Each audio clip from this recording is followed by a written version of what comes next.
Good evening, everyone. Once again, we are the LD9 Ticket, and we're joining you live for another conversation about topics that are pertinent to our specific district in this election season. Once again, we are the entire ticket. We have Brian White, who's running for Senate, myself, Jill, who is running for Assembly, along with Ryan Young, who's also running for Assembly. So this evening we wanted to talk a little bit about the veterans and the military affairs. Our opponents have claimed that they support veterans. However, we have some concerns over some of the topics and claims that they have made regarding their support of veterans. So our veterans have and continue to sacrifice a great deal of themselves defending our freedoms. And now it is our duty to support our veterans and service members by creating the best access to quality health care benefits, higher education, prosperous career opportunities, and strengthening the needs of their families. Additionally, we will meet the current challenges by endorsing higher quality reform that implements new programs and assistance that encourages realistic planning for our service members. And just a little bit about our ticket so that you are understanding where we're coming from. We have, on our ticket, we have Ryan, who proudly served our Army and our country for 8 years. We have Dan, our campaign manager, who was 13 years in the Navy. And then we also have Mike, who's our policy director, who was served in the Army and is actually currently a member of the reserves. So one of the things that we definitely wanted to address first and foremost, and most of our questions are going to be directed towards Ryan as a veteran and who can speak specifically to his experiences and what the needs are for this very large group of our citizens, is healthcare services. Yes. Brian, do you want to take that? Yeah, sure. Ryan, as a veteran, you get your health care through the VA. Correct. Like all veterans do. Now, I want to ask you about long-term nursing care or long-term health care that veterans need. Right now, where can veterans go to get long-term health care? Well, currently right now we only have 3 long-term nursing care homes in the state of New Jersey. They're located in Paramus, Menlo Park, and Vineland.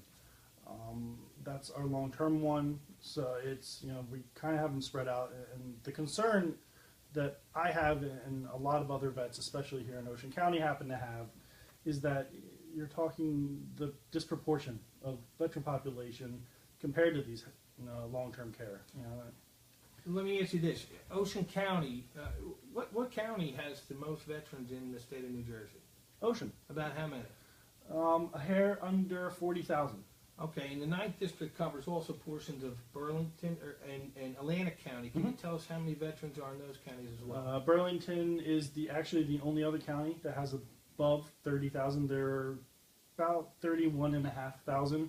And then Atlantic County is about just under 16,000. And veterans from those counties located in the 9th District for long-term care, they have to go to those 3 other sites that are a good distance away. Is that right? Yeah, if they're going to be put into a long-term nursing care home, that is, the locations they would be moved to at that point. And let me ask you this. When you need health care, be it short-term or long-term, if you have some health issues, what are your options as an Ocean County resident? Right now, the only location that I go to right now is the outpatient clinic in Brick. Beyond that, if I need emergency care, my only option right now is to make the hike the whole way up to East Orange, to the ER at the VA hospital up there. There are members that I know that live in more even further southern Ocean County, or even into Atlantic County at that point too. They're not in that region with Brick anymore. Their region is out of Atlantic County. Their ER is actually down in Delaware.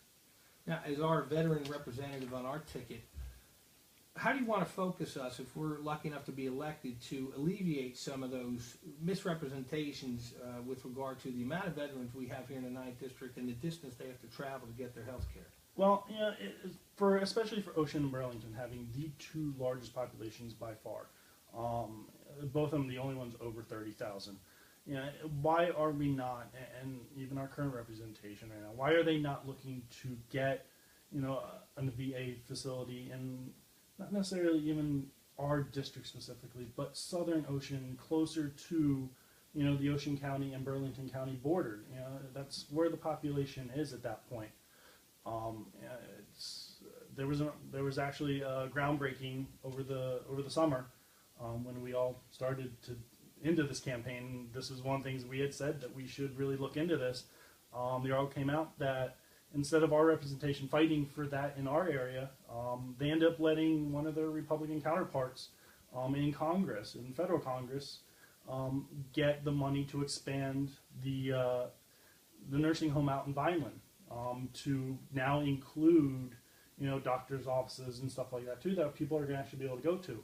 So you're talking, for Vineland, you're talking the whole way out in Cumberland County, which, Cumberland County only comes in just under 7,500 veterans. And I'm not trying to take away from those, those men and women either, because they are brothers and sisters in arms at that point, and I will stand with them till the end. But at that point, then you're looking at the representation of your county, your districts, both legislative and congressional, and saying, what are you doing at that point? Why aren't you focusing to help where the numbers are at that point? So why are we letting that money go there and not coming here to where the veterans are? So. And just something I want to kind of reiterate again that you've just said is that we don't want to deny your brothers and sisters in arms, as you call them, the care that they need in Vineland or in East Orange or in, Menlo or the other areas, but it's just a matter of maybe expanding and including our area to provide long and short-term care that we need. And that's where it's, like I said before too, like as much as I would want that care center to be in our district, that would be great for our district, to be able to bring those types of, medical jobs then too, and the construction jobs to build and stuff. I'm even willing to go to the point where, let's say we get one maybe more out to the Manchester area, or, somewhere within Ocean County, near the Ocean County and Burlington County border at that point. So, we're still getting the care to those people then at that point. That is the concern at the end of the day. It's not getting it just for the people in our county. It's getting it for where the vet population is in the state. And you just touched on something that I want to lead into next, and that really spills over into one of my areas of expertise, and that has to do with unemployment, job training, and education of veterans. Mm-hmm. And I know that there's some questions and disparities between companies that hire veterans. Mm-hmm. So if you can maybe talk to us a little bit about that, because I know that there's monies that companies receive if they do employ veterans, but there is a sliding scale. There is currently in place for that. There is. Right now, the current scale is if a company hires an unemployed veteran who's been unemployed for at least 4 weeks to a year, they receive a $2,400 tax break at that point. If they wait until 6 months, at that point they get upped to $5,600. That kind of, at that point, then that sliding scale, that's defeating the purpose of getting these veterans hired at that point. If you're giving the companies the incentive to wait longer, that's just that much longer the veterans are going to be unemployed. These are men and women coming back from service that, their job in the military is done. Now they're looking for the next challenge. That's the way the military is. You're always looking for that next, mission, that next challenge. And, getting back in the civilian world is a tough challenge as is. But to then have the sliding scale and stifle that, you're not helping them at that point. We need to look into different ways. There are other states that have programs that are much better at getting them back to work faster. And why is the sliding scale not, if not even reversed at that point? If you're getting the veteran hired before he reaches a certain time frame, then get the higher amount, because you're getting him back to work faster. Or her. Or her, yes. And you know, I know that we've talked about the GI Bill, and there are certain schools that you know you can use that money towards. Do you feel that when active service members are now, you know, leaving and re-entering the general population, for lack of a better term, do you feel that they are informed enough to know that, you know, maybe some of that monies for your GI Bill cannot go towards for-profit trade schools, or are there certain areas where it can go and certain areas that it cannot go? I think, now I got out in 2014. I think back then, because the new GI Bill, the current post 9/11 GI Bill, was so new at that point, we were still filtering out as much information as possible. We've gotten a lot better at it, but there are still these predatory for-profit colleges that, you know, they're making the promise to the veterans as they come out that, yeah, you'll be able to come here and get a degree from us, no problem, we'll be able to use your GI Bill. And then the VA, the Department of Veterans Affairs, is saying, no, you can't go there. Like, we're not going to pay this bill, and those veterans are getting stuck with that education bill then, which is not right. And, you know, the VA has started to go after these predatory colleges, and it's growing as we continue to find more and more of them. But the ability for the veterans to know where they can use this, it always needs to be better informed. You know, and there always needs to be a bigger, louder voice continuing to echo that so that they hear that. And but it's, you know, it's getting out to these community colleges. It is, you know, a big thing too, because, you know, we're looking at the jobless rate and getting them into these schools, you know, and being able to use it, use their GI Bill or their Chapter 1606 or 1607. Yes, there's a long list of different programs for education, and you know, but it's being able to make sure that they're getting, you know, the education that they want and that they deserve at that point. And there's also programs for them if they wanted to go into a specific trade that requires an apprenticeship, that the government will cover the cost of any licensing and then any salaries, I believe, correct? Yes. It's actually a federal program, so it's not involved with the state that much, but it's still on the state to be getting us out to them at that point, because it is citizens of your state. There is a program where if you're going into a trade that you will be able to go through during your apprenticeship time, the federal government would actually pay the company your salary so that they could pay you, and it's not them paying you yourself. And then when it comes time to your licensing, your GI Bill or your 1606, 1607, you know, that would be able to then pay for your licensing too at that point. So getting this out to those trade companies so that they know these programs are here, to be able to use them and get these veterans hired at that point. Let me ask you about, it's unfortunately a very sad subject, but a very real one that I think we all need to be aware of, and that's the suicide rate among veterans and PTSD, which is rampant. We have so many veterans who are serving, coming home, and they're not the same when they get here and they need help. A recent statistic indicated that up to 20 veterans commit suicide every day. It's truly heartbreaking.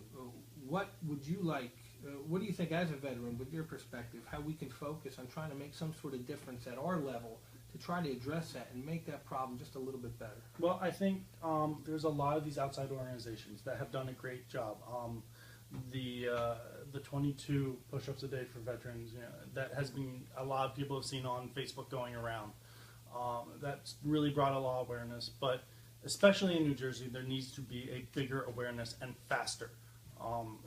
Right now, the national average, and the reason I use the 18 to 34 statistic is because that is the majority of the age of veterans coming home right now from the two current conflicts, or one current conflict now, and now that OIF has turned down, but the national average right now is 70% of veterans in that age bracket are committing suicide, and that's absurd in itself. But the thing that makes it worse is New Jersey's percentage of that is actually 74.1%. We're 4% points higher than the national average of veterans committing suicide. Just in New Jersey alone. Just in New Jersey alone, in the 18 to 34 age bracket. Almost 75% of our veterans between the age of 18 and 34 are committing suicide when they get home. I'm sorry, but I don't know how anyone can accept that. And you know, our representation itself too, how are they not screaming this from the rooftops at this point? You know, it's that we're losing 75% of our men and women at that age bracket. That's not right. You cannot stand for that. And if you're not on the floor of the state Senate or state assembly every day screaming that from your at the top of your lungs, you're not doing enough to support the veterans at that point. And you need to be doing that.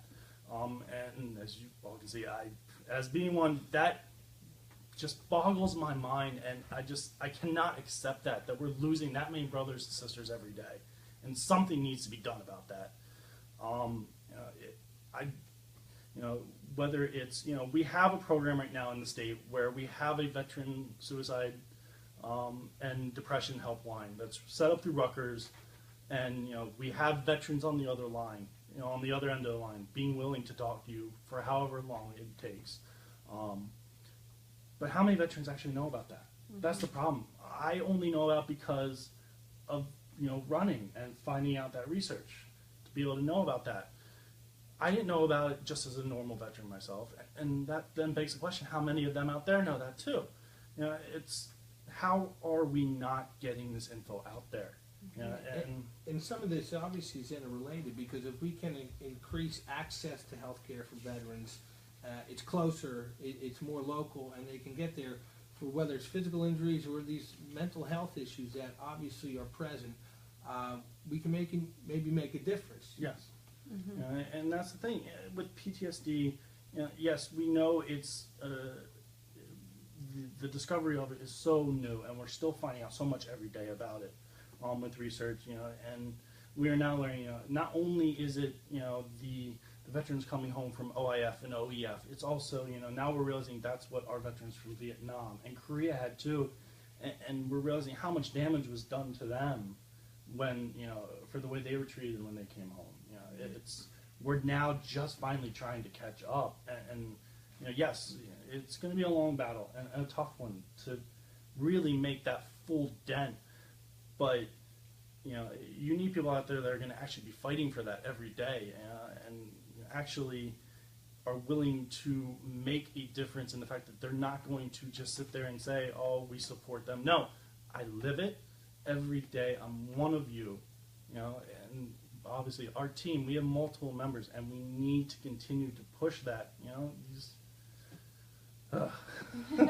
Well, you'll never let us lose focus on that. I'm sure of that. Absolutely not. That's for sure. But one of the things I definitely want to say as we close up this evening is if you know somebody who has served our country and is in need of any type of assistance, please reach out to your local VA, your local doctors, or if there's somebody in the community that who can help you, please make sure you're getting them the help that they need, so then we can continue to support them.